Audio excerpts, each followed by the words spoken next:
Hello friends, आशा करती हूँ आप सभी लोग ठीक होंगे। और हम हिंदी साहित्य का इतिहास पढ़ रहे थे, अध्ययन कर रहे थे, जो कि डॉक्टर नगेंद्र द्वारा लिखित है। इसका हम आदिकाल का फर्स्ट अध्याय कंप्लीट कर चुके थे। अब हम सेकंड अध्याय करेंगे, आदिकाल का अध्याय 2। इसमें हिंदी साहित्य का आरंभ हम शुरू करेंगे। अगर आप चैनल पर पहली बार आए हो तो चैनल को लाइक शेयर सब्सक्राइब करके बेल आइकन प्रेस ज़रूर करें, और आने वाली वीडियोस आपको सबसे पहले प्राप्त होंगी इससे।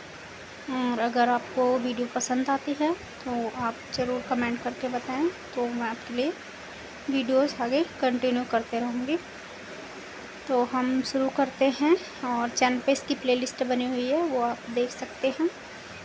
तो बिना देरी किए हुए हम शुरू करते हैं डॉक्टर नगेंद्र द्वारा लिखित आदिकाल का अध्याय 2 का अध्ययन। ठीक है, तो देखते हैं हिंदी साहित्य का आरंभ। ठीक है, हिंदी साहित्य के आरंभ का प्रश्न हिंदी भाषा के आरंभ से जुड़ा हुआ है।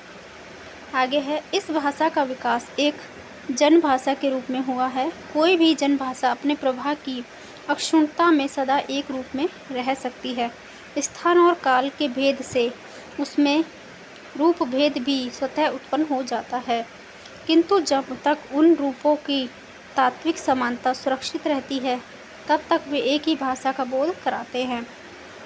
हिंदी भाषा ने भी स्थान और काल के भेद से अपनी दीर्घ यात्रा में अनेक रूप धारण किए। मगही, मैथिली, भोजपुरी, अवधी, कन्नौजी, बघेलखंडी, बुंदेलखंडी, ब्रज, खड़ी बोली, बांगरू, मेवाती, हड़ौती, मारवाड़ी, मेवाड़ी, ढूंढारी, मालवी, भीली, खानदेशी, पहाड़ी आदि उसके अनेक रूप भेद पाए जाते हैं, किंतु इन सब में तात्विक समानता विद्यमान है।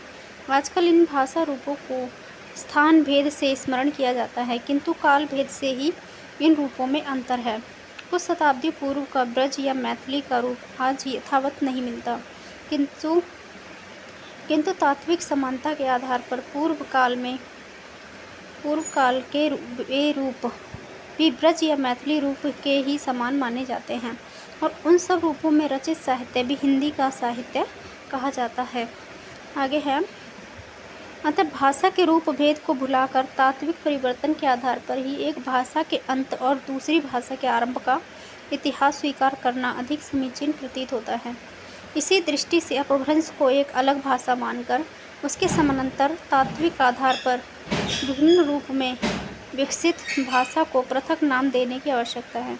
यद्यपि अपभ्रंश अपने मूल रूप में ही 15वीं शताब्दी तक साहित्य की भाषा बनी रही, तथापि 8वीं शताब्दी से ही बोलचाल की भाषा पृथक होकर उसमें समानांतर साहित्य रचना का माध्यम बन गई थी।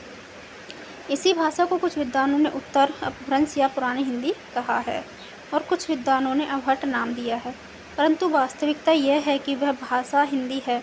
उसे उत्तर अपभ्रंश या अवहट नाम देना भ्रम उत्पन्न करना है। जिन विद्वानों ने ये नाम दिए वे भी अपने मत के अंतर्गत प्राय उक्त तथ्य का समर्थन करते हैं कि चंद्रसर धर्मा गुलेरी ने पहले विद्वान हैं जिन्होंने स्पष्ट शब्द में यह घोषणा की थी कि उत्तर अपभ्रंशी पुरानी हिंदी है।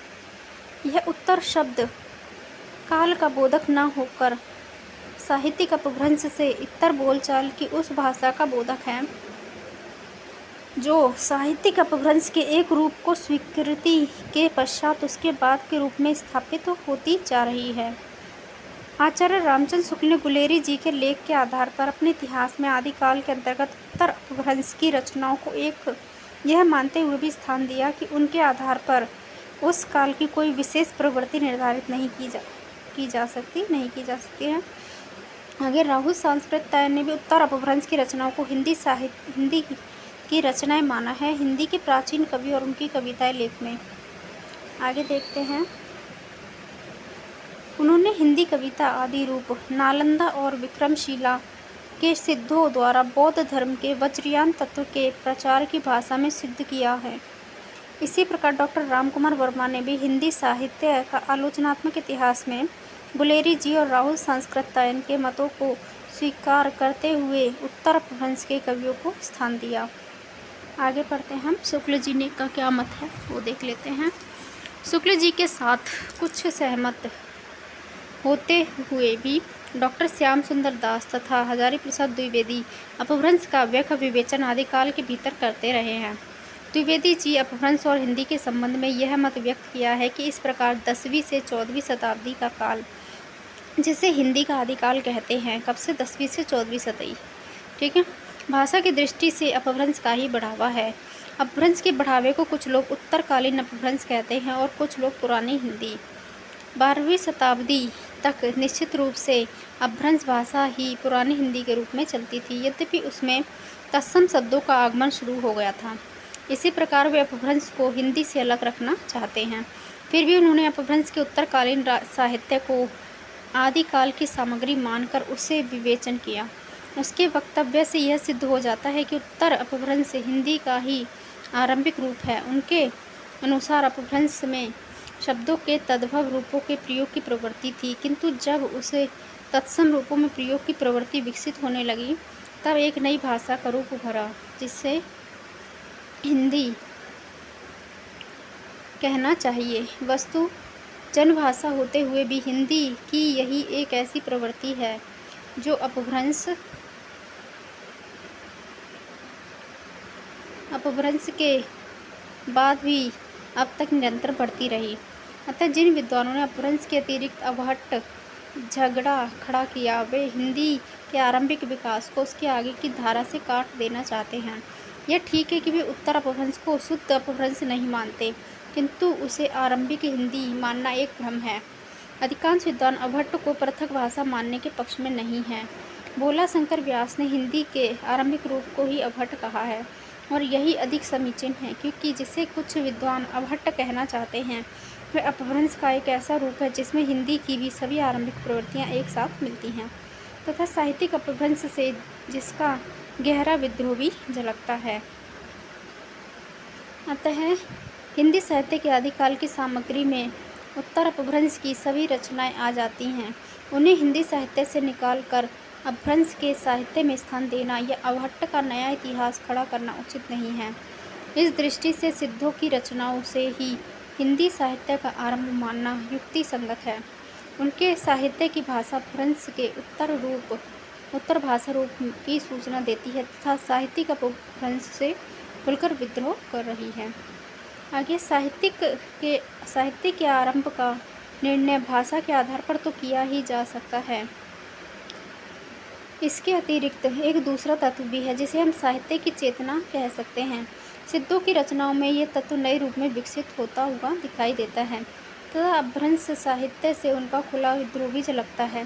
सिद्धों की वस्तु दृष्टि जिससे धार्मिक चेतना पर आधारित है, जिसका सीधा संबंध नाथ साहित्य से होता हुआ हिंदी के भक्तिकालीन कवियों से जुड़ता है। अगर हम सिद्ध नाथ साहित्य को हिंदी साहित्य से हटाकर अपभ्रंश साहित्य में रख दे तो फिर हिंदी का समस्त भक्ति साहित्य जड़ और तन से कटे वृक्ष की तरह निराधार हो जाएगा। आगे है अंतर भाषा के विकास की आरंभिक स्थिति तथा उत्तरवर्ती धार्मिक चेतना के मूल रूप को ध्यान में रखकर सिद्ध साहित्य से हिंदी साहित्य का आरंभ मानना पूर्णतः युक्ति संगत है। साथ ही यह भी आवश्यक है कि उसके समानांतर लिखे गए साहित्यिक अपभ्रंश के ग्रंथों से उसे सावधानीपूर्वक पृथक रखा जाए, क्योंकि कई विद्वानों ने हिंदी को एक मानने की भी भूल की है। यहाँ यह भी स्मरणीय है कि कई सिद्धों ने एक साथ अपभ्रंश और आरंभिक हिंदी में रचनाएं प्रस्तुत की। अतः ऐसे कवियों की रचनाएं दो वर्गों में विभाजित हो जाती हैं और उसी आधार पर उसकी गणना यदि एक ओर अपभ्रंश साहित्य के इतिहास में की गई है तो दूसरी ओर आरंभिक हिंदी में साहित्य में लिखने के कारण उनका नाम हिंदी साहित्य के इतिहास में आ जाता है। दो या अधिक भाषाओं में रचना करने की प्रवृत्ति बहुत समय तक चलती रही। विद्यापति का साहित्य इसका प्रमाण है। तो एक ही कवि को अपभ्रंश का कवि मान लेने के पश्चात उनकी कुछ रचनाओं में प्रारंभिक हिंदी का प्रयोग देखकर उसे हिंदी का आरंभिक कवि भी मानने से इनकार नहीं किया जा सकता। आगे हम प्रथम कवि के बारे में पढ़ेंगे, क्योंकि क्वेश्चंस बनते रहते हैं कि कौन से विद्वान ने किसको प्रथम कवि माना है। तो ये वेरी इंपॉर्टेंट टॉपिक है। हम शुरू करते हैं प्रथम कवि। अब प्रश्न यह उपस्थित होता है कि हिंदी का प्रथम कवि किसे माना जाए।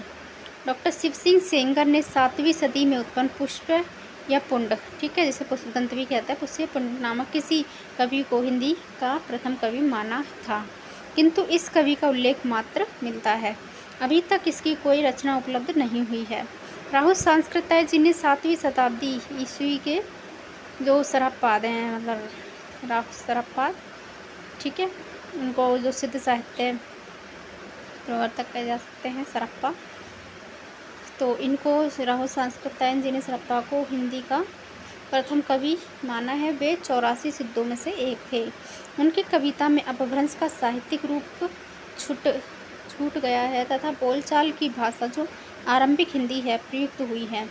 वर्ण्य विषय और चेतना की दृष्टि से भी उनका काव्य हिंदी साहित्य के भक्ति काल का बीजांकुर है, ठीक है, बीजांकुर माना गया भक्ति काल का। 84 सिद्धों की काव्य चेतना के अनेक तत्व नाथ संप्रदाय की काव्य चेतना में विलीन होकर एक नई प्रेरणा बने और फिर दोनों ने भक्ति काव्य की आधारभूमि तैयार की। आगे सिद्धों से नाथों, सिद्ध साहित्य से नाथ साहित्य का विकास हुआ है, ठीक है। नाथ साहित्य की प्रेरणा से भक्तिकालीन संत साहित्य का प्रादुर्भाव हुआ, जिसके प्रथम कवि कबीर माने जाते हैं। सरहप्पा की काव्य परंपरा में विकसित नाथ पंथ का हठयोग कबीर के काव्य में इतना अधिक पल्लवित हुआ है कि सरहप्पा के काव्य की आदि स्थिति को नकारा नहीं जा सकता। साहित्यिक अपभ्रंश में जो साहित्य विकसित हुआ उस पर सरहप्पा का उतना प्रभाव नहीं है जितना नाथ साहित्य का और संत साहित्य का।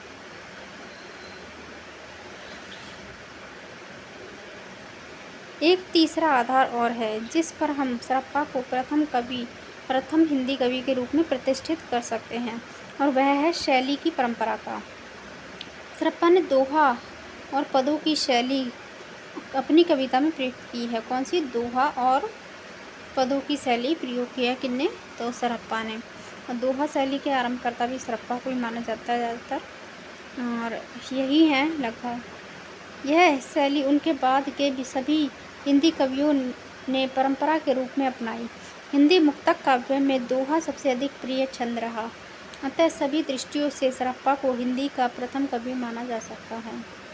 आगे, जो विद्वान सरहप्पा को हिंदी का प्रथम कवि नहीं मानना चाहते, उनके पास अपने मत के समर्थन के लिए केवल 2 तर्क हैं। प्रथम तर्क वे यह प्रस्तुत करते हैं कि सरहप्पा की रचना अपभ्रंश साहित्य का अंग है, और दूसरा तर्क यह है कि सरहप्पा के समय से 11वीं शताब्दी तक हिंदी की रचना परंपरा नहीं मिलती। ये दोनों तर्क निराधार हैं। सत्य यह है कि हिंदी साहित्य का इतिहास लिखने वाले विद्वान में कोई भी ऐसा नहीं है जिसने कबीर दास से हिंदी साहित्य का आरंभ व्यावहारिक रूप में स्वीकार किया हो।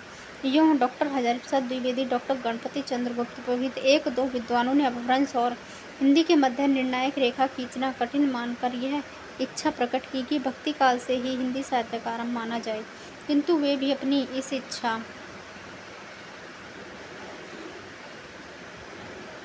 का अनौचित्य समझ रहे हैं। इसी कारण उन रचनाओं का आदिकाल के अंतर्गत विवेचन को बांधे हुए हैं, जिन्हें वे अपभ्रंश की रचनाएं कहते हैं। डॉक्टर गणपति चंद्र गुप्त ने इस संदर्भ में हिंदी साहित्य का वैज्ञानिक इतिहास में भारतेश्वर बाहुबली रास के रचयिता शालिभद्र सूरि को हिंदी का प्रथम कवि माना है। तो डॉक्टर गणपति चंद्र गुप्त ने किसको माना है? शालिभद्र सूरि को माना है। उनकी रचना कौन सी है? भारतेश्वरी बाहुबली रास। और किस ग्रंथ में माना? तो हिंदी साहित्य का वैज्ञानिक इतिहास में माना है, ठीक है, जो तर्कसम्मत नहीं है।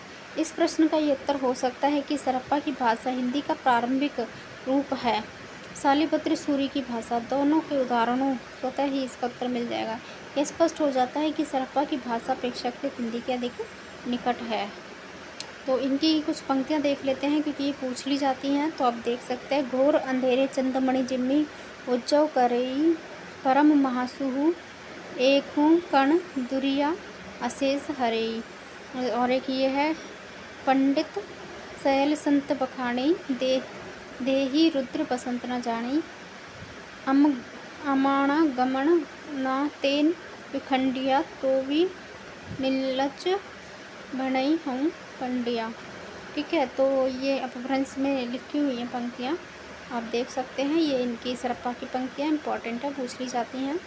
इसके बाद ये शालिभद्र सूरि की पंक्तियाँ हैं। तम जी पहिए पिखे विष्णु पिया उखेरे। ये तो आप ये पंक्तियाँ देख ले। मंथर राय सर लाइवी उतावली चालिए और तुम मणहन चलितई चंचल रमण भारी छूटवी खिसिया रसना बाल किंकण रव पसरी। ठीक है। और दूसरी है उपनु ए केवल नण तऊ बिरहाई ऋषहे सिहु ए आबिहु ए धरा नरिंद सिहु अवधा पुरी ए। ठीक है। ये पंक्तियाँ आप देख लेना एक बार खुद ही।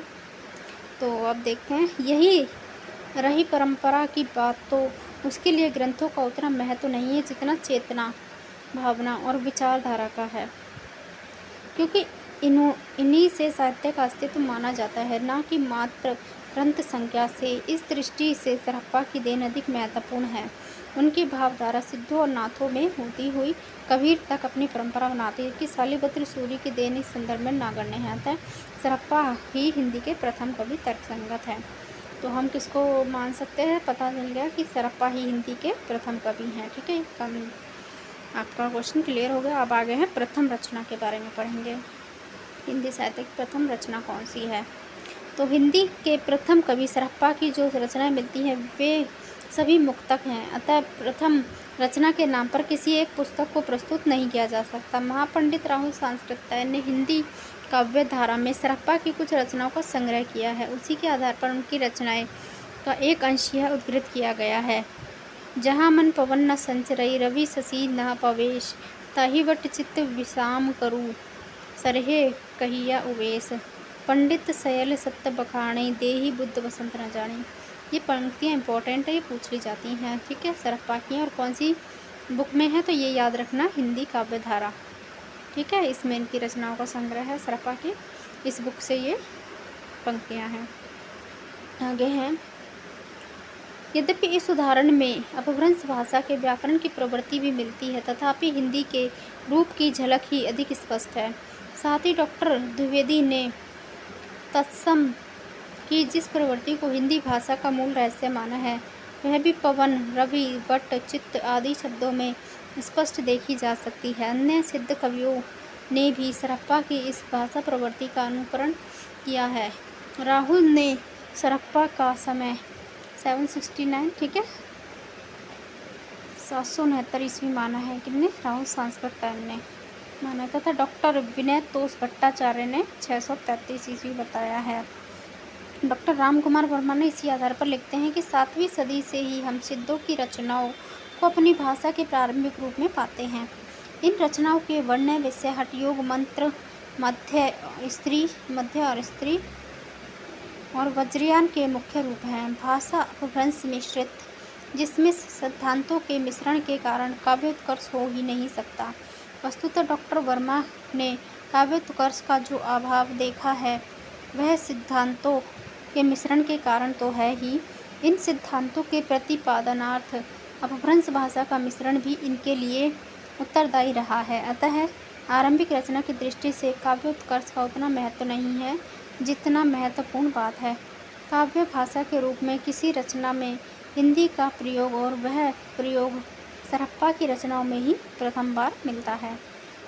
आगे, यदि एक ग्रंथ के रूप में हिंदी की प्रथम रचना का निर्धारण करना हो तो सरप्पा आदि सिद्धों की मुक्तक कविताओं के पश्चात जैन आचार्य देवसेन कृत श्रावकाचार।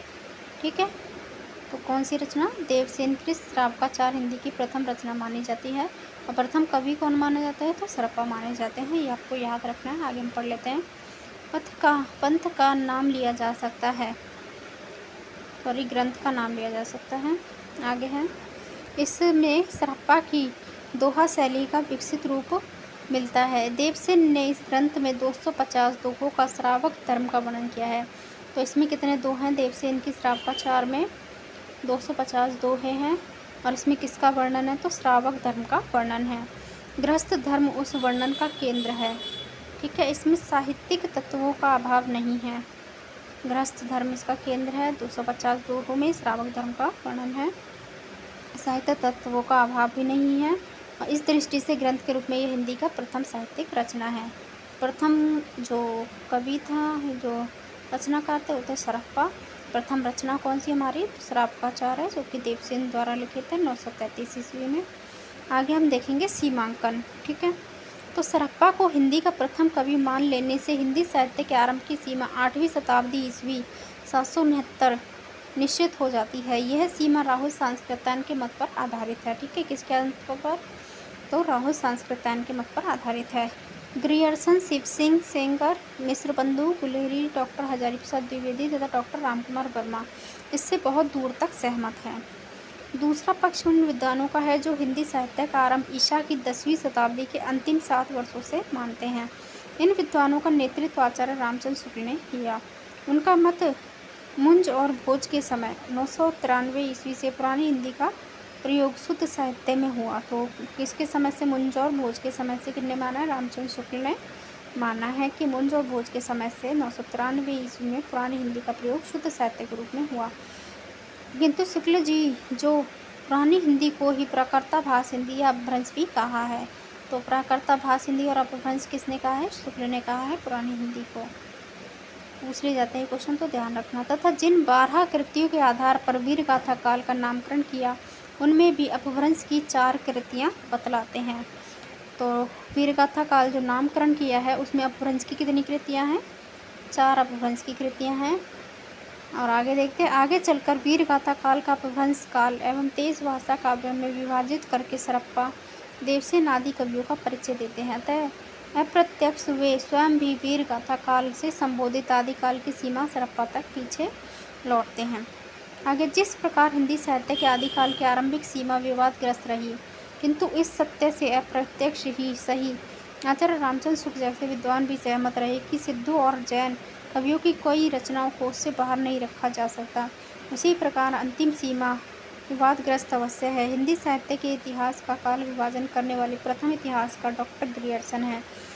उन्होंने आदिकाल की अंतिम सीमा 1400 ईस्वी तक मानी है। आगे है, मिश्रबंधु ने ए तदर्थ 1389 का वर्ष स्वीकार किया। रामचंद्र शुक्ल आदिकाल की अंतिम सीमा 1318 ईस्वी तक मानते हैं। डॉक्टर रमाशंकर शुक्ल रसाल 1343 ईस्वी तक मानते हैं, किंतु रामकुमार वर्मा शुक्ल जी से सहमत हैं। अन्य इतिहासकार भी अधिकांश शुक्ल जी से ही सहमत है। यह ठीक है कि शुक्ल जी विद्यापति को आदिकाल के अंतर्गत रखा है और विद्यापति का रचनाकाल 1375 से 1418 के मध्य माना जाता है और इस दृष्टि से आदिकाल की अंतिम सीमा 1418 ईस्वी निर्धारित की जा सकती है। किंतु इसमें भी संदेह नहीं है कि भक्ति काल में जिन प्रवृत्तियों का विकास हुआ उनकी भूमिका विद्यापति के पूर्व ही पूर्ण हो चुकी थी। अतः विद्यापति को भक्ति काल में रखकर 14वीं शताब्दी के मध्य को आदिकाल की अंतिम सीमा मानना ही समीचीन होगा। दूसरे शब्दों में शुक्ल जी द्वारा निर्धारित 1318 ईस्वी के बाद 2-3 दशाब्द का आदिकालीन साहित्य सामग्री का प्रसार माना जा सकता है। आगे अब हम अध्ययन करेंगे नामकरण की समस्या का। ठीक है, आदिकाल का नामकरण क्या क्या रखा गया है, किन विद्वान ने क्या रखा है, कब से कब रहता है, उनका समय सीमा मानिए। तो हम नामकरण की समस्या का अध्ययन अब शुरू करते हैं। आचार्य रामचंद्र शुक्ल ने वीर गाथा काल का समय जो है 993 ईस्वी से 1318 ईस्वी तक माना है। 993 से 1318 इनका समय याद रखना है, किसका? वीर गाथा काल का शुक्ल के अनुसार है, क्योंकि वे इस काल अवधि में वीर गाथाओं की रचना प्रवृत्ति की प्रधान मान कर चले हैं। लेकिन हमने जिन आधारों पर चलकर 769 से 14वीं शताब्दी तक के मध्य का आदिकाल माना है, उनसे वीर गाथा प्रवृत्ति की प्रधानता अस्वीकृत हो जाती है। अतः शुक्ल जी द्वारा दिया गया वीर गाथा काल नाम भी उचित नहीं रह जाता। अन्य के विद्वानों ने पहले भी इस नाम पर आपत्ति की है। अतः अब प्रश्न यह है कि आदिकाल को किस नाम से पुकारा जाए। यहाँ तक अन्य विद्वानों के मत का प्रश्न है, उसे चारण काल किसने कहा? ग्रियर्सन में। ये पॉइंट आपको याद रखने हैं, किसने विद्वान ने क्या कहा है। तो वीर गाथा काल किसने कहा था? रामचंद्र शुक्ल जी ने, ये याद रखना है। दूसरा है चारण काल किसने कहा था? डॉक्टर ग्रियर्सन ने। प्रारंभिक काल किसने कहा है? मिश्रबंधु ने प्रारंभिक काल। आदिकाल कहा है हजारी प्रसाद द्विवेदी ने। डॉक्टर रसाल ने भी कहा है, ठीक है। संधि एवं चारण काल कहा है डॉक्टर रामकुमार वर्मा ने। सिद्ध सामंत काल कहा है राहुल सांस्कृत्य ने। वीर काल कहा है विश्वनाथ प्रसाद मिश्र ने। आदि कई नामों से पुकारते हैं। आगे ग्रियर्सन से पूर्व भक्तमाल, 84 वैष्णवन की वार्ता, 200 वैष्णवन की वार्ता आदि कांतिपय कवि वृत्त संग्रह लिखे गए थे, जिनमें काल विभाजन और नामकरण की कोई दृष्टि नहीं पाई जाती, ठीक है। कौन कौन से ग्रंथ थे जो पूर्व लिखे थे? ग्रेड से पूर्व लिखे गए भक्तमाल, 84 वैष्णवन की वार्ता, 200 वैष्णवन की वार्ता, ठीक है।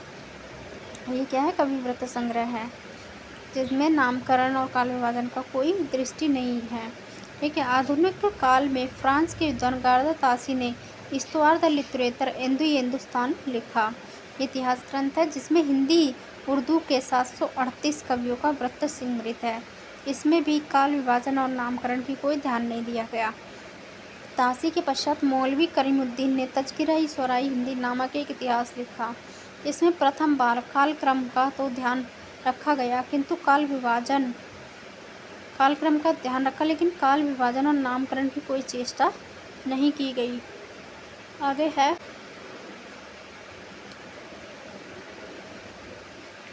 हिंदी के सबसे अधिक कवियों का परिचय प्रथम बार ठाकुर शिव सिंह ने अपने शिव सिंह सरोज ग्रंथ में किया, ठीक है। तो किसका? हिंदी का, और जिसमें अकरादी क्रम अपनाया गया। इसलिए ऐतिहासिक दृष्टि से अभाव के कारण काल विभाजन एवं नामकरण की समस्या उसमें भी नहीं आ सकती। आगे है वस्तुतः काल विभाजन करके नामकरण करने वाले प्रथम इतिहासकार डॉक्टर ग्रियर्सन हैं। तो काल विभाजन का सर्वप्रथम प्रयास किसने किया था? डॉक्टर ग्रियर्सन ने किया, ठीक है। किंतु उनका दिया हुआ चारण काल नाम नितांत अनुपयुक्त है, हालांकि इनको मतलब इनके जो नामकरण दिए हैं उसको उपयुक्त नहीं माना गया है, लेकिन प्रथम जो नामकरण किया है इतिहासकार वो कौन है? ग्रियर्सन है, ठीक है। इस काल का जो समय है वो 643 ईस्वी तक पीछे ले गया है, किंतु उसे समय की चारण रचना या चारण प्रवृत्ति की रचना वे उल्लेख नहीं कर सके। वस्तुतः इस प्रकार की रचना 1000 ईस्वी तक मिलती ही नहीं। ग्रियर्सन के पश्चात मिस्र बंधु ने अपने मिस्र बंधु विनोद में 643 ईस्वी से 1387 तक के आदिकाल को प्रारंभिक काल नाम दिया। किन्ने? मिस्र बंधु ने, जो एक सामान्य संज्ञा है, उसके पीछे किसी प्रवृत्ति आदि का आधार नहीं। उन्होंने अपने विनोद में प्रारंभिक काल के पीछे हिंदी भाषा को अवश्य ध्यान में रखा। इसलिए अध्यायों के अंतर्गत पूर्व प्रारंभिक हिंदी 643 ईस्वी से 1290 ईस्वी, चंद पूर्व की हिंदी 643 से 1143 की हिंदी, रासो काल 1143 से 1290, उत्तर आरंभिक हिंदी 1291 से 1387 आदि नाम दिए, किंतु इन नामों से भी आदिकाल की कोई उपयुक्त संज्ञा नहीं बनती। मिस्र बंधु के इतिहास के पश्चात शुक्ल जी का इतिहास आदिकाल के निम्नलिखित आधार पर वीर गाथा काल नाम लेकर उपस्थित हुए। आगे है प्राकृत की अंतिम अपभ्रंश अवस्था से ही हिंदी साहित्य का आविर्भाव माना जा सकता है। अपभ्रंश या प्राकृताभास हिंदी के पद्यों का सबसे पुराना पता तंत्रिक और योगमार्गी बौद्धों की सांप्रदायिक रचनाओं के भीतर विक्रम की 7वीं शताब्दी के अंतिम चरण से लगता है। मुंज और भोज के समय संवत 1050 के लगभग में तो ऐसी अपभ्रंश या पुरानी हिंदी का पूरा प्रचार शुद्ध साहित्य या काव्य रचनाओं में भी पाया जाता है। अतः हिंदी साहित्य का आदिकाल संवत 1050 से लेकर 1375 तक अर्थात महाराजा भोज के समय से लेकर हमीर देव के समय के कुछ पीछे तक माना जा सकता है। ये किसने कहा है? शुक्ल जी ने कहा है, ठीक है। शुक्ल के अनुसार है आदिकाल की इस दीर्घ परंपरा के बीच प्रथम 150 वर्ष के भीतर तो रचना की किसी विशेष प्रवृत्ति का निश्चय नहीं होता। धर्म, नीति, श्रृंगार, वीर सब प्रकार की रचनाएं दोहों में मिलती है। इस अनिर्दिष्ट लोक प्रवृत्ति के उपरांत जब से मुसलमानों की चढ़ाइयों का आरंभ होता है, तब से हम हिंदी साहित्य की प्रवृत्ति का एक विशेष रूप में बंधती हुई पाते हैं। रास आश्रित कवि अपने आश्रयदाता राजाओं के पराक्रमपूर्ण चरित्रों या गाथाओं का वर्णन करते थे। यही प्रबंध परंपरा रासों के नाम से पाई जाती है। इसे लक्ष्य करके इस काल को हमने वीरगाथा काल कहा है। ठीक है, शुक्ल जी के अनुसार है ये। आगे देखते हैं, निसंदेह शुक्ल जी जनता की चित्तवृत्तियों के साथ कवि की मनोवृत्तियों के परिवर्तन को आधार बनाकर वीर गाथा काल नाम दिया है, जिसको तर्कसंगत कहा जा सकता है, किंतु उसकी परिधि बहुत संकीर्ण हो जाती है। 8वीं शताब्दी ईस्वी से आरंभ होने वाला साहित्य उससे छूट जाता है, जिसे भले ही शुक्ल जी ने सांप्रदायिक काव्य कहकर छोड़ दिया हो, किंतु जो हिंदी साहित्य का अनिवार्य अंग है। साथ ही खुसरो और विद्यापति तक भी वीर गाथा की प्रवृत्ति का विस्तार नहीं हो पाता। एक दूसरी बात यह भी है कि जिन रहस्यों काव्यों को वीर गाथा काव्य माना जाता है, उनका वर्तमान रूप अप्रमाणिक है ही। कुछ आलोचक उन्हें सर्वांश में भी परिवर्तित काल की रचनाएं सिद्ध करते हैं। आगे हैं, अतः रचनाओं की संख्या गिनाकर वीर गाथा काल नाम सिद्ध नहीं किया जा सकता। शुक्ल जी ने यह तथ्य स्वयं भी स्वीकार किया है। इस काल की जो साहित्यिक सामग्री प्राप्त होती है, उसमें कुछ तो असंदिग्ध है और कुछ संदिग्ध। असंदिग्ध सामग्री कुछ प्राप्त है, उसकी भाषा अपभ्रंश अर्थात प्राकृताभास, प्राकृत की रूढ़ियों से बहुत कुछ बद्ध है। प्राकृत की रूढ़ियों से क्या है, बहुत कुछ बद्ध है, उसको क्या कहेंगे, प्राकृताभास हिंदी है। इससे स्पष्ट है कि वे स्वयं भी रासो ग्रंथों को संदिग्ध सामग्री मानते थे। उसी संदिग्ध सामग्री में प्राप्त चित्तवृत्ति को आधार मानकर उन्होंने वीर गाथा काल नाम दिया, जिसे तर्क सम्मत कैसे कहा जा सकता है। आगे डॉक्टर श्याम सुंदर दास ने शुक्ल जी के मत का समर्थन किया, किंतु उनके अनुसार उन्होंने ग्रंथ में विषय का वर्णन नहीं किया, अपितु प्रत्येक प्रवृत्ति का आदिकाल से आधुनिक काल तक का विकास दिखलाया है। फलतः वे आदिकाल के नामकरण की समस्या से बच गए हैं। डॉक्टर हजारी प्रसाद द्विवेदी जी ने द्वारा दिए गए नाम से सहमत नहीं है। वे धार्मिक रचनाओं को भी साहित्य का अंग मानने का तर्क देते हैं। अंततः जिन रचनाओं को शुक्ल जी ने सांप्रदायिक रचनाएं कहकर छोड़ दिया है, उन्हें द्विवेदी जी ने महत्वपूर्ण घोषित करते हुए शुक्ल जी का तर्क आधार किया है, क्योंकि धार्मिक रचनाओं में यदि साहित्य का तत्व नहीं हो सकता, तब तो सम्मत भक्तिकालीन साहित्य की धार्मिक काव्य होने के कारण हिंदी साहित्य के इतिहास से निकाल देना पड़ेगा। अस्तु वीर गाथाओं से इतर काव्य भी जनता की चित्तवृत्तियों का प्रतीक है तथा आदिकाल। आगे देखते हैं हम, आदिकाल का नामकरण करते समय उसकी उपेक्षा नहीं की जा सकती। डॉक्टर रामकुमार वर्मा ने आदिकाल को संधि काल और चारण काल इन दो कालखंडों में विभाजित कर दिया है। प्रथम काल भाषा की ओर संकेत करता है और द्वितीय नामिक वर्ग का बोध कराता है। स्पष्ट है कि दो नाम मिलकर भी किसी प्रवृत्ति का आधार नहीं बनाते, अतः नामकरण के संबंध में उनका मत निराधार है। राहुल जी द्वारा दिया गया सिद्ध सामंत काल नाम केवल दो वर्गों की ओर संकेत करता है। सिद्ध स्वयं रचनाकार थे, जबकि सामंत रचना प्रेरक थे। यह सहयोग तर्क सम्मत तो है ही नहीं, साथ ही कई महत्वपूर्ण प्रवृत्तियों की रचनाओं की भी उपेक्षा करता है। नाथपंथी और हटियो कवियों तथा खुसरो आदि की काव्य प्रवृत्तियों का इस नाम में समावेश होता है। आगे विश्वनाथ प्रसाद मिश्र द्वारा दिया गया जो नामकरण वीर काल नाम केवल शुक्ल जी के नाम का रूपांतरण है, जो नवीनता से चौंकता है तो परंतु कोई तथ्य नहीं प्रस्तुत करता। आगे वास्तव में आदिकाल ही ऐसा नाम है जिसे किसी न किसी रूप में सभी इतिहासकारों ने स्वीकार किया है। ठीक है, तो इसमें क्या होगा, आदिकाल को नाम स्वीकार किया है आदिकाल का, तथा जिससे हिंदी साहित्य के इतिहास की भाषा, भाव, विचारण, शिल्प, भेद आदि से संबंध सभी गुत्थियाँ सुलझ जाती हैं।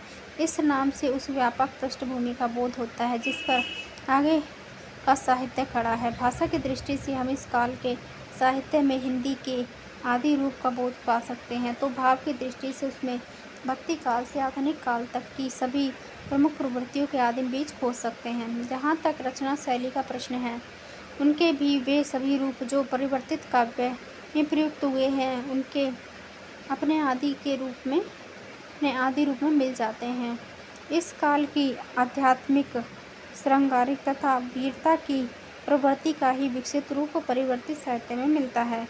अतः आदिकाल ही सबसे अधिक उपयुक्त व्यापक नाम है। ठीक है, आगे हम पढ़ेंगे परिवेश के बारे में।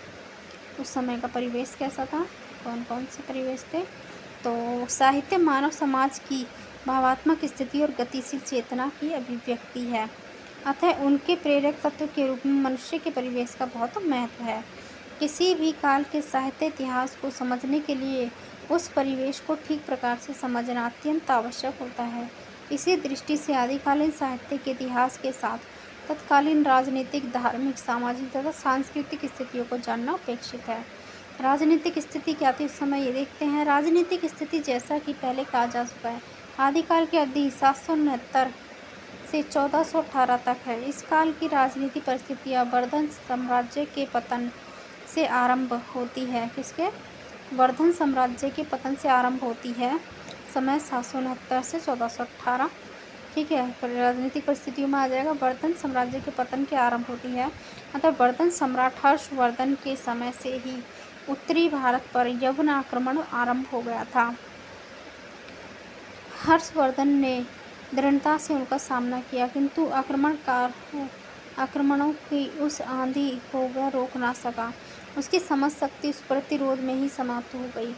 उसके साथ ही वर्धन साम्राज्य भी लड़खड़ा उठा और हर्षवर्धन की मृत्यु ने भारत भी संगठित सत्ता के खंड खंड हो जाने की सूचना दी तथा वे राजपूत राज्य सामने आए जो निरंतर युद्ध की आग में जलते जलते अंततः विशाल इस्लाम साम्राज्य के नींव में समा गए। 8वीं शताब्दी से 15वीं शताब्दी ईस्वी तक के भारतीय इतिहास की राजनीतिक परिस्थिति हिंदू सत्ता के धीरे धीरे क्षय होने और इस्लाम सत्ता के धीरे धीरे उदय होने की करुण कहानी है। इसी में मन स्थिति को जन्म दिया जिसमें कोई भी एक प्रवृत्ति साहित्य में प्रधान ना हो सकी। यवन शक्तियों के आक्रमण का प्रभाव मुख्यतः पश्चिम एवं मध्य प्रदेश पर ही पड़ा था। इन्हीं क्षेत्रों की जनता युद्ध तथा अत्याचारों से विशेष आक्रांत हुई थी। यही वह क्षेत्र था जहाँ हिंदी भाषा का विकास हो रहा था। अतः इस काल का समस्त हिंदी साहित्य आक्रमण और युद्ध के प्रभाव की मन स्थिति का प्रतिफलन है। आदिकाल के इस युद्ध प्रभावित जीवन में कहीं भी संतुलन नहीं था और जनता पर विदेशी आक्रांताओं के अत्याचार के साथ साथ युद्धकामी देशी राजाओं के अत्याचारों का क्रम भी बढ़ता चला गया। वे परस्पर लड़ने लगे और प्रजा पीड़ित होने लगी। पृथ्वीराज चौहान, जयचंद, परमार, दिग्देव आदि की परस्पर लड़ाइयाँ अंतहीन कथाएं बनती गईं। फलतः यदि जनता में एक ऐसा वर्ग का उदय हुआ जो साहस और वीरता के साथ लड़ते हुए जीना चाहता था, तो एक दूसरे ऐसा वर्ग भी पनपा जो विनाशशील देख कर संसारेतर बातें सोचने को बाध्य था। आगे अराजकता, गृह कलह और विद्रोह, आक्रमण और युद्ध के वातावरण में यदि एक कवि आध्यात्मिक जीवन की बातें करता था तो दूसरा मरते मरते भी जीवन का रस भोग लेना चाहता था। एक तीसरा ऐसा भी कवि था जो तलवार के गीत गाकर गौरव के साथ जीना चाहता था। यही इस काल की राजनीतिक परिस्थितियों की एक विचित्र देन है। तो क्या क्या थी? एक आक्रमण और युद्ध के वातावरण में एक कवि तो ऐसा तो आध्यात्मिक जीवन की बातें करता था और दूसरा क्या था, मरते मरते भी जीवन का रस भोग लेना चाहता था। तीसरा ऐसा था तो तलवार के गीत गा कर गौरव के साथ जीना चाहता था। ठीक है, तो ये इसकी राजनीतिक परिस्थितियों में आ गई, जिसके फलस्वरूप स्त्री भोग, हठ योग से लेकर आध्यात्मिक पलायन और उपदेशों तक का साहित्य एक ओर लिखा गया तो दूसरी ओर ईश्वर की लोक कल्याणकारी सत्ता में भी विश्वास करना, लड़ते लड़ते जीने और संसार को सरस बनाने की भावना भी साहित्य रचना के मूल में सन्निहित हुई। आगे सम्राट हर्षवर्धन का दरबार संस्कृत के कवियों और पंडितों से भरा रहता था। अपभ्रंश और जन भाषा के कवियों को उस समय कोई प्रोत्साहन नहीं मिलता था, किंतु राजपूतों की राजधानियां स्थापित हो जाने के पश्चात लोक भाषा का आदर बढ़ने लगा। मध्य प्रदेश में फिर भी स्थिति विपरीत ही बनी रही। वहीं प्रतिहार गैड़वार राजा वैदिक भावना के समर्थक बने रहे। डॉक्टर हजारी प्रसाद द्विवेदी ने शब्दों में वे बाहर से बुला कर अनेक ब्राह्मण वंशों को दान देकर काशी में बसा रहे थे। संस्कृत को उन्हें बहुत प्रोत्साहन दिया। इस प्रकार उचित प्रोत्साहन के अभाव में लोक भाषा के कवियों को काव्य रचना के अनुकूल वातावरण नहीं मिलता था। जो कवि धार्मिक भावना से अनुप्राणित थे वे ही किसी की परवाह किए बिना काव्य साधना करते थे, किंतु जो कवि राजाश्रित हो जाते थे उन्हें अपने राजा को प्रसन्न रखने के लिए काव्य रचना करनी पड़ती थी। धर्म और राजाश्रय से मुक्त रहकर कविता करने वाले कवियों की प्रतिभा के विकास के लिए उचित वातावरण नहीं था।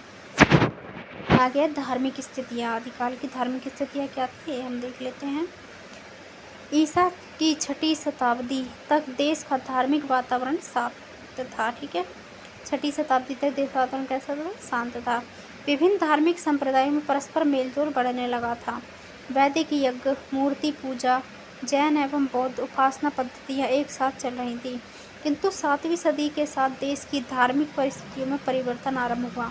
इस समय अलमबार और नैनबार संत दक्षिण में अलवार और नैनार ये हैं।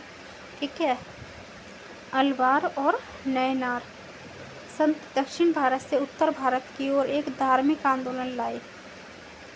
कब लाए थे? तो 642 ईस्वी में लाए थे। कौन? अलवार और नैनार जो थे दक्षिण के संत भक्ति कवियों में आते हैं, और ये दक्षिण भारत से उत्तर भारत की ओर एक धार्मिक आंदोलन लाए। 642 ईस्वी में जब हुआनसंग ने दक्षिण भारत की यात्रा की तो वह बौद्ध धर्म के पतन की झलक पाकर वह बहुत दुखी हुआ। ठीक है, इसने हुआनसंग ने। आगे उत्तर भारत में भी इसी समय तक प्रभाव आ रहा था। वैष्णव मत इस समय अधिक प्रतिष्ठित नहीं था, अतः जनता में या तो जैन मत सम्मान पा रहा था। कौन सा? जैन मत सम्मान पा रहा था या शैव मत। जैन और शैव जो धार्मिक रूप में सम्मान पा रहे थे। परिणाम यह हुआ कि शैव और जैन मत आगे बढ़ने की होड़ में परस्पर टकराने लगे थे। 12वीं शताब्दी तक वैष्णव आंदोलन तीव्र होने लगा था और शैव आंदोलन ने भी नया रूप ले लिया था। फलतः जैन के मत के प्रचारकों की शक्ति घटने लगी तथा राजपूत अहिंसा मूलक मतों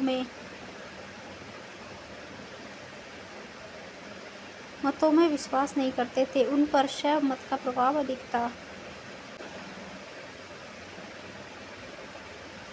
आगे देखें, मध्य प्रदेश के गहड़वाड़ राजा स्मार्त थे तथा मालवा के राजा वैदिक धर्म के समर्थक थे। गंगा और नर्मदा के अंतराल में कलचुरी वंश। कहाँ पर? गंगा और नर्मदा के अंतराल में कौन था? कलचुरी वंश था। मध्य प्रदेश के गहड़वाड़ राजा स्मार्त थे। क्या थे? स्मार्त थे। मालवा का राजा वैदिक धर्म के समर्थक थे। ठीक है, मालवा थे वैदिक धर्म के समर्थक, गहड़वाड़ थे स्मार्त, और गंगा और नर्मदा के तरफ कलचुरी वंश जो है शैव मत के थे समर्थक। कौन कौन? गहड़वाड़ जो है स्मार्त मध्य प्रदेश के, मालवा के वैदिक, ठीक है, और जो कलचुरी वंश थे वह शैव मत के प्रचार में लगा हुआ था। इसी वंश के प्रतापी राजा कर्ण। कौन से वंश के? कलचुरी वंश के प्रतापी राजा कौन थे? कर्ण के प्रभाव से काशी शैव साधना का केंद्र बने। कौन सी? काशी शैव साधना का केंद्र बनी। किसके प्रभाव से? कलचुरी वंश के जो राजा थे कर्ण, ठीक है, उनके प्रभाव से काशी शैव साधना का केंद्र बनी। धीरे धीरे स्मार्त मतानुयायी जनता भी शैवी होती जा रही थी। कौन? जो धीरे धीरे स्मार्त थे, गहड़वाड़ राजा स्मार्त थे जो, और स्मार्त जो भी अनुयायी थे वो भी धीरे धीरे क्या हो गए थे? शैव साधना में मतलब आते जा रहे थे, जुड़ते जा रहे थे। वस्तुतः समस्त उत्तर भारत में धीरे धीरे शैव मत बौद्ध एवं स्मार्त प्रभावों को स्वीकार करता हुआ एक नया रूप लेने लगा।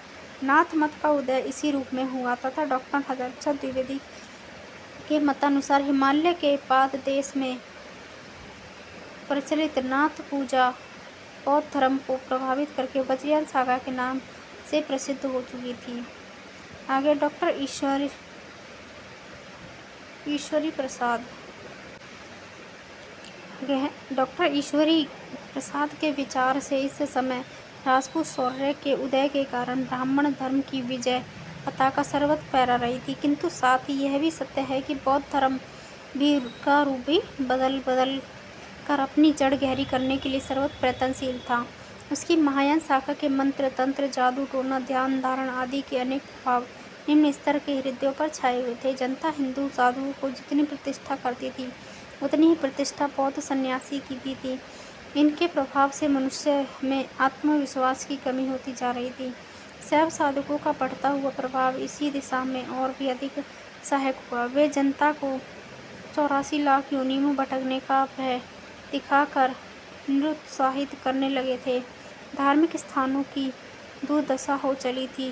व्यभिचार, आडंबर, अर्थलोभ आदि जिन दोषों का बौद्ध विहारों में प्राधान्य हो गया था, उन्हीं से हिंदू मंदिर भी ग्रस्त हो चले थे।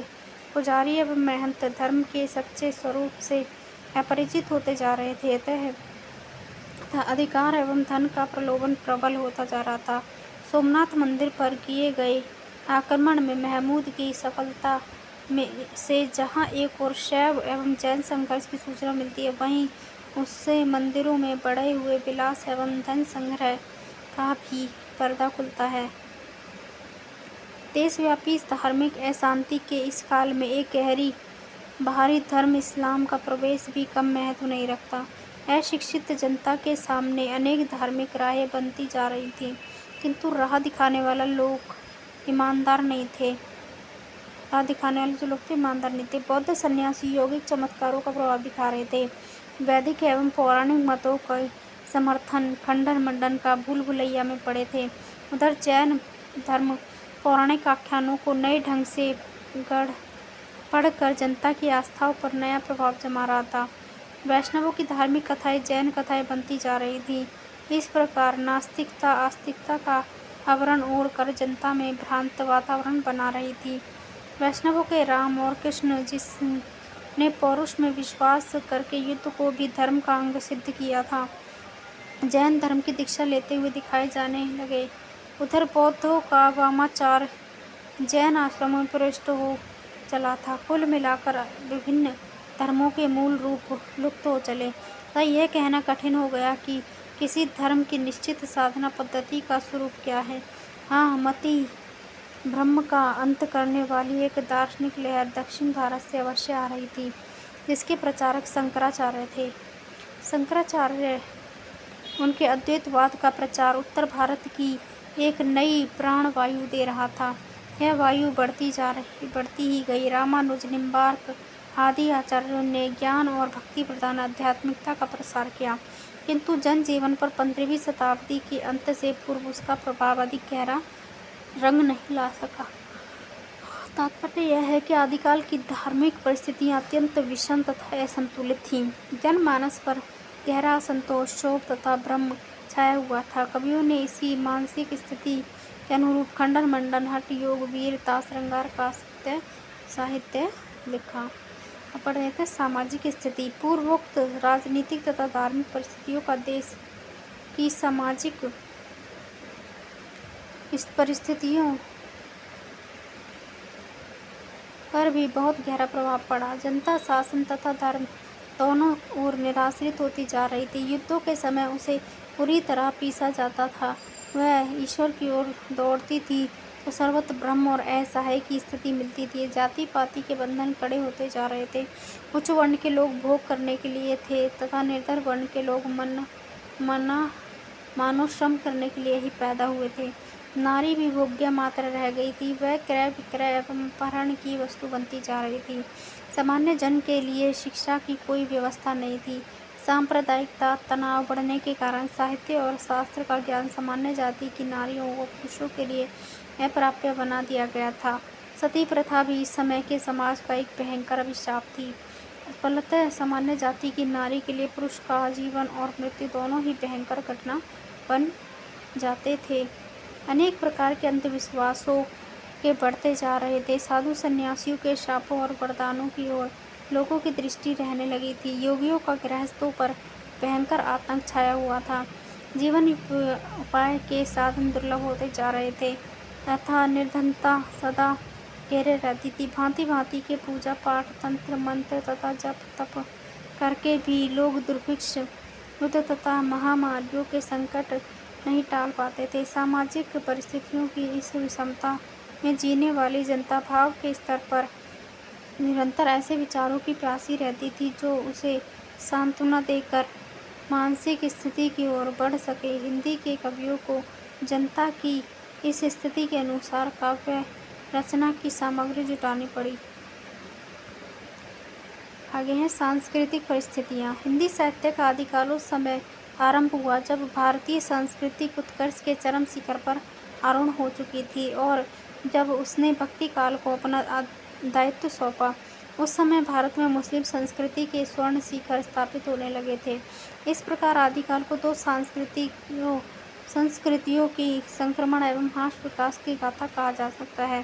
भारत में मुस्लिम संस्कृति के परिवेश के समय यहाँ की विभिन्न जातियों, मतों, अत्याचार, विचारों आदि में दीर्घकाल से चली आ रही थी समन्वय की एक व्यापक प्रक्रिया पूर्णता को पहुँच रही थी।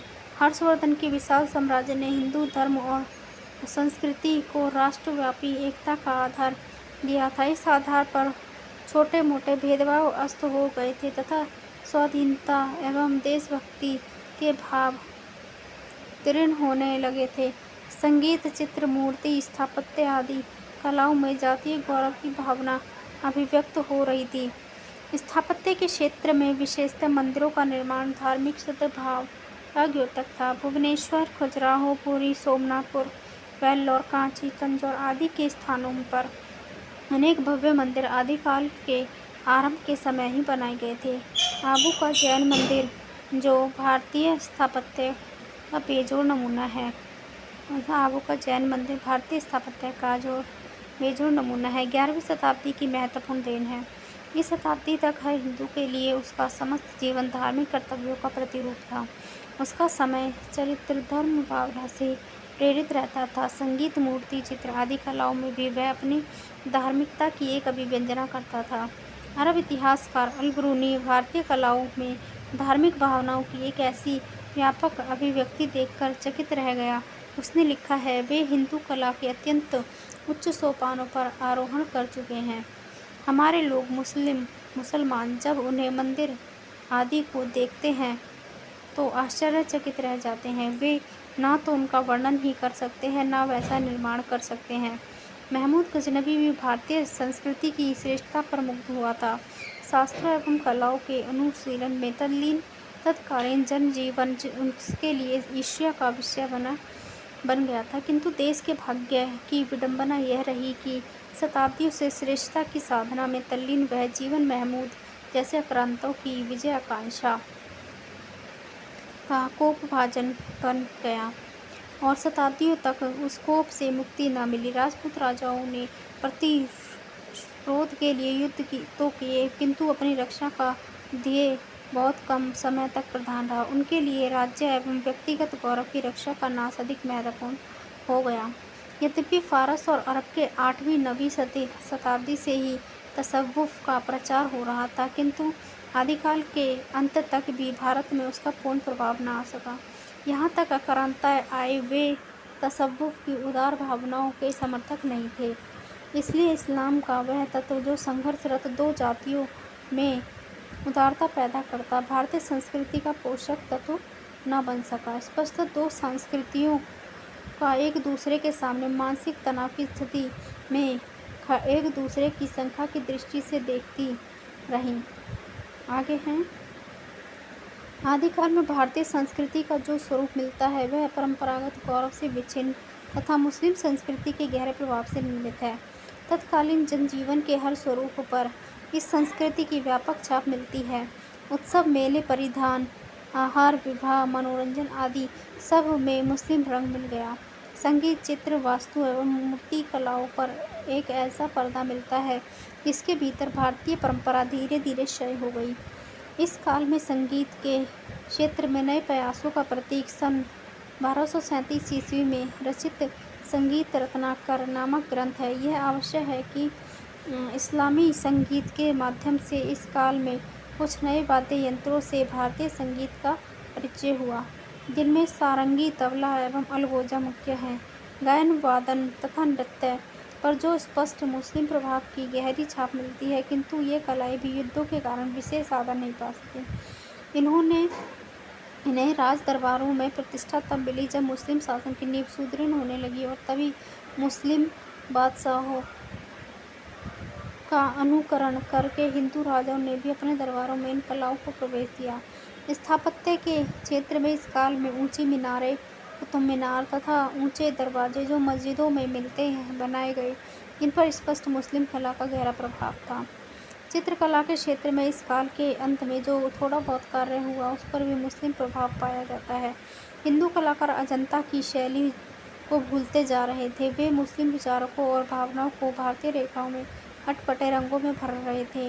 राजपूत राजाओं के दरबार में मुस्लिम प्रभाव से चित्रकला की जो शैली आरंभ हुई उसका विकास आदि काल के पश्चात ही अधिक हो सका।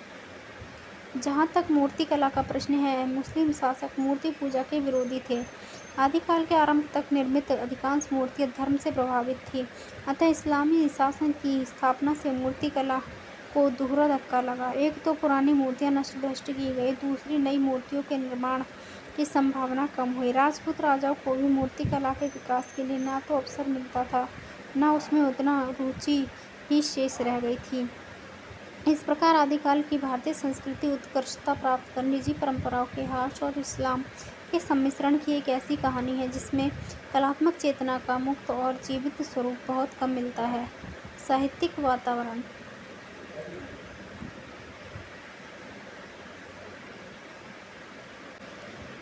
यह है साहित्यिक वातावरण।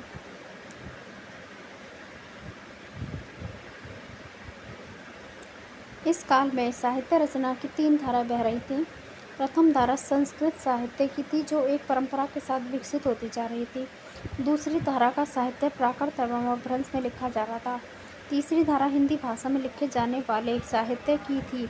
9वीं से 11वीं शताब्दी तक कन्नौज एवं कश्मीर संस्कृत साहित्य रचना के केंद्र और इस बीच अनेक आचार्य, कवि, नाटककार, गद्य लेखक उत्पन्न हुए। आनंद वर्धन, अभिनव गुप्त, कुंतक, क्षेमेंद्र भोजदेव, मम्मट, राजशेखर, विश्वनाथ विभूति, श्रीहर्ष तथा जयदेव इसी युग की देन है। इसी काल में शंकर, कुमारिल भट्ट, भास्कर, रामानुज आदि आचार्य हुए। संस्कृत के अतिरिक्त प्राकृत और अपभ्रंश का श्रेष्ठ साहित्य भी प्रभुत मात्रा में इसी युग में लिखा गया। जैन आचार्यों ने मध्य प्रदेश के पश्चिमी सीमांत क्षेत्र में रहकर संस्कृत के प्राणों को नए रूप में प्रस्तुत किया। कौन? जैनों ने मध्य प्रदेश के पश्चिम सीमांत क्षेत्र में रहकर संस्कृत के प्राणों को नए रूप में प्रस्तुत किया। उन्होंने अपनी रचनाओं के लिए प्राकृत अपभ्रंश के साथ पुरानी हिंदी को माध्यम बनाया। इसी प्रकार पूर्वी सीमांत पर सिद्धों ने अपभ्रंश के साथ लोक भाषा हिंदी को रचनाओं में प्रयुक्त किया। इस काल का साहित्य स्पष्ट राजा धर्म और लोक के तीन आश्रमों में व्यक्त हो चुका था। इनकी भाषाएं भी प्राय निश्चित हो चुकी थी। संस्कृत प्रधान राज प्रवृत्ति को सूचित करती थी, अपभ्रंश धर्म की भाषा बन गई थी तथा हिंदी जनता की मानसिक स्थितियों एवं भावनाओं का प्रतिनिधित्व कर रही थी। संस्कृत के कवियों एवं लेखकों को तत्कालीन परिस्थिति अधिक प्रभावित नहीं करती थी। वे काव्य और शास्त्र के विनोद में ही अपनी रचनात्मक प्रतिभा का उपयोग कर रहे थे। प्राकृत तथा अपभ्रंश के कवि एक लेखक धर्म प्रचार में लगे हुए थे। साहित्यिक तत्व उनकी रचनाओं का सहायक अंग था। केवल हिंदी ही इस काल की ऐसी भाषा थी जिसमें तत्कालीन परिस्थितियों की प्रतिक्रिया प्रत्यक्ष या अप्रत्यक्ष रूप में मुखर हो रही थी। आगे हम पढ़ेंगे अपभ्रंश साहित्य की पृष्ठभूमि और प्रभाव। इसका अध्ययन हम नेक्स्ट वीडियो में करेंगे। तब तक के लिए धन्यवाद। और आप और भी हिंदी साहित्य की वीडियोस आप चैनल पे जाकर प्लेलिस्ट में देख सकते हैं। मनोज कुमार मिश्रा का हिंदी साहित्य का इतिहास कंप्लीट हो गया है, बस उसमें कुछ विधाएं रह गई हैं जो कि मैं कंप्लीट करा दूँगी। आप उसकी भी प्लेलिस्ट बनी हुई है चैनल पे, वो आप देख सकते हैं और ये भी आप देख सकते हैं। और तब तक के लिए धन्यवाद। और चैनल को लाइक शेयर सब्सक्राइब करके बेल आइकन प्रेस जरूर करें ताकि आने वाले सभी वीडियोज़ आपको सबसे पहले प्राप्त हो। और अपभ्रंश साहित्य से पृष्ठभूमि और प्रभाव अपभ्रंश साहित्य की ये हम नेक्स्ट वीडियो में इसका अध्ययन करेंगे। अगर और कोई दिक्कत है तो आप मुझे बता सकते हैं, मैं नेक्स्ट वीडियो में इसका आगे इस आदिकाल को कंप्लीट कर देंगे और हम मध्यकाल फिर उसके बाद शुरू करेंगे। तो धन्यवाद।